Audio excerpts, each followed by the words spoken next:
சற்று முன் கிடைக்கப்பெற்ற மிக மிக முக்கியமான செய்தி ஒன்று வெளியாகியிருக்கிறது. பல்வேறு கோடி ஊழல், மேயர் பிரியாவின் கதை முடிந்தது. அதாவது டெண்டர் விடுவதில் ஊழல் முறைகேடு செய்திருக்கிறார் மேயர் பிரியா. இதனால் முதல்வர் விஜய் அவர்கள் தற்போது டெண்டர்களை ரத்து செய்து உத்தரவை பிறப்பித்திருக்கிறார். இதனால்தான் மேயர் பிரியா அவர்கள் தற்போது என்ன செய்வதென்று தெரியாமல் கலக்கத்தில் இருக்கிறார். திமுகவோட ஆட்சியில தொடர்ந்து ஊழல் மட்டும்தான் நடைபெற்றிருக்கிறது. கடந்த 5 ஆண்டு காலத்தில் தொடர்ந்து பல்வேறு துறைகளில் ஊழல் நடந்திருக்கிறது. தேர்தலுக்கு முன்பு அவசரமாக அவர்கள் டெண்டர்களை பல்வேறு துறையில் போட்டிருக்கிறாங்க. மேலும் சென்னை மாநகராட்சியில் அவசரமாக ஒரு டெண்டர் போடப்பட்டிருக்கு. அது மேயர் பிரியாவோட உத்தரவின் அடிப்படையில் தான் அந்த டெண்டர் அமைஞ்சிருந்தது. ஆனால் அந்த டெண்டர்லேயும் பல முறைகேடுகள் இருப்பதாகவும் மேயர் பிரியா அவர்கள் அதற்கான விளக்கத்தை பொதுப்பணித்துறை அமைச்சர் ஆதவ் அர்ஜுனா அவர்களிடம் சரியாக கொடுக்கல. அதனால் பல்வேறு சந்தேகங்களை அந்த டெண்டர் எழுப்பிச்சான். அதாவது கடந்த திமுக ஆட்சியில் சென்னை மாநகராட்சி பட்ஜெட்டில் மேயர் பிரியா அவர்கள் இந்த நடைபாதை திட்டம் தொடர்ந்து தேர்தல் நடப்பதை விதிகள் அமலுக்கு வருவதற்கு முன்பாக அவசரமாக ஜனவரி மாதம் டெண்டர்கள் விடப்பட்டது. முக்கியமாக 35 மண்டல பிரிவுகளாக நடைபாதை திட்டம் டெண்டர் முறைகேடு செய்யப்பட்டிருக்கு. தாவேக ஆட்சிக்கு வந்த பிறகு இந்த டெண்டர் விவகாரம் கடந்த 3 நாட்களுக்கு முன்பாக தான் ஆதவ் அர்ஜுனா அவர்களுடைய கட்டுப்பாட்டிற்கு வந்தது. அதிரடியாக விஜயின் பேரில் இந்த 35 டெண்டர்களையும் உடனடியாக ரத்து செய்திருக்கிறார். மேலும் அரசுக்கு கிட்டத்தட்ட பல ஆயிரம் கோடி இழப்புகளை அவர் ஈடு செய்திருக்கிறார்.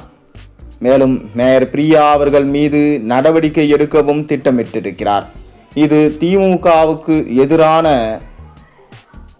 வழிமுறை என்று சொல்லப்படுகிறது. அதாவது ஏற்கனவே ஏவா வேலு அவர்கள் மீது நடத்தப்பட்ட சோதனையில் ஸ்டாலின் அவர்கள் இது பழிவாங்கல் நடவடிக்கை, விஜய் அவர்களை எதிர்த்து சட்டசபையில் கேள்வி கேட்டதால் அவர் பழிவாங்கவே இவ்வாறு செய்கிறார். எப்பொழுதும் ஆளும் கட்சி என்பது பழிவாங்கலுக்காக எதையும் செய்யக்கூடாது.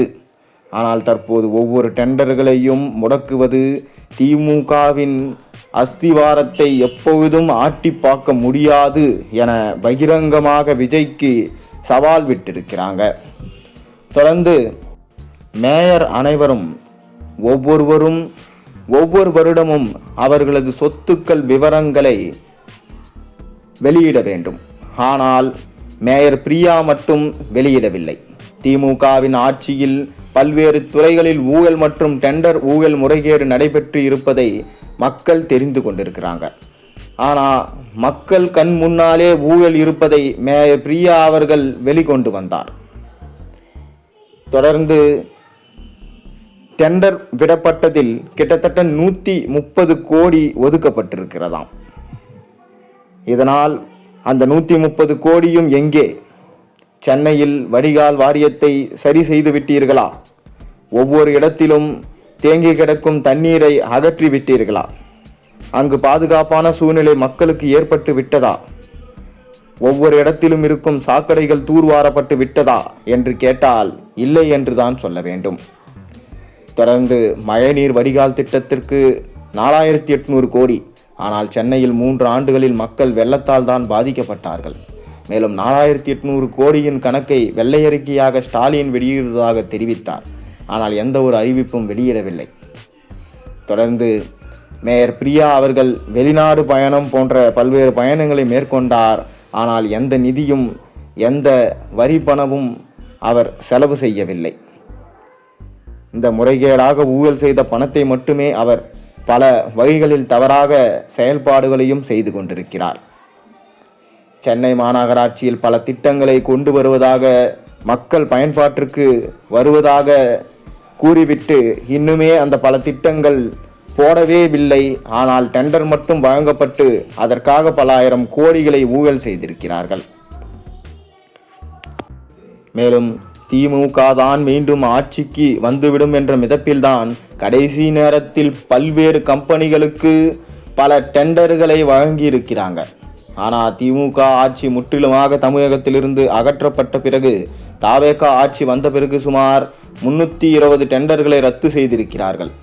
அதில் கிட்டத்தட்ட 35 டெண்டர்கள் தான் சென்னை மேயர் அவர்களால் அவசரமாக போடப்பட்ட டெண்டர்கள். இதன் மூலமாக மட்டுமே பார்த்தீங்கன்னா 400 கோடி. மேயர் பிரியா அவர்கள் இதற்கான விளக்கத்தை ஆதவ் அர்ஜுனா அவர்களிடம் கொடுத்தார். சரியான நபர்களுக்கு தான் நாங்கள் கொடுத்துள்ளோம் என்று. அதனால் இந்த திட்டமே 350 கோடிக்கு வராது, வெறும் 120 கோடி முடித்து விடலாம் என்று ஆதவ் அர்ஜுனா அவர்கள் லிஸ்டை கொடுத்திருக்கிறார். ஒட்டுமொத்தமாக திமுக ஆட்சியில் நடைபெற்றது ஊழல் மட்டும்தான். இதன் மூலம்தான் நடைபெறப்போகும் உள்ளாட்சி தேர்தலில் திமுக தோல்வியை மட்டும்தான் தழுவுவார்கள். தொடர்ந்து ஒவ்வொரு கவுன்சிலர்களும் ஒவ்வொரு மாஜி அமைச்சர்கள் எம்எல்ஏக்கள் அனைவருமே பார்த்தீங்கன்னா இந்த ஊழலில் பயன் அடைஞ்சிருக்கிறாங்க. அதனால தான் மேயர் பிரியா அவர்கள் தொடர்ந்து திமுகவில் இருந்ததால் தான் அவரால் மேயராகவே மாற முடிந்தது. தொடர்ந்து அவரால் ஒழுங்காக பேசக்கூட தெரியாது. ஆனால் அவருக்கு எப்படி இந்த பதவியை கொடுத்தார்கள் என தெரியவில்லை. அவர் சரியாக இந்த பதவியை பயன்படுத்தினாரா என்று கேட்டால் கண்டிப்பாக இல்லை என்று தான் சொல்ல வேண்டும். ஏன் அதை நாம் தற்போது தாவேக ஆட்சியில் மேயர் பிரியா செய்ததை பார்த்திருந்தோம். புரோட்டோகால் மூலமாக நான் தான் குத்து வழக்கை ஏற்றுவேன் என்று மேயர் பிரியா அவர்கள் தாவேகாவின் எம்எல்ஏவிடம் என்ன செய்திருந்தார் என பார்த்தோம். இது அவர் செய்த உச்சபட்ச அதிகார நடவடிக்கை என்று பார்க்கப்படுகிறது. இதுதான் மக்களுக்கு தேவையா? தொடர்ந்து சாக்கடை வாருவதாக கூறி 180 கோடி முறைகேடு செய்து சென்னை மழைநீர் வடிகால் வாரியத்தின் மூலமாக 4800 கோடி கணக்கில் வரவில்லை. மேலும் அதை கணக்கில் இன்று வரை காட்டவில்லை.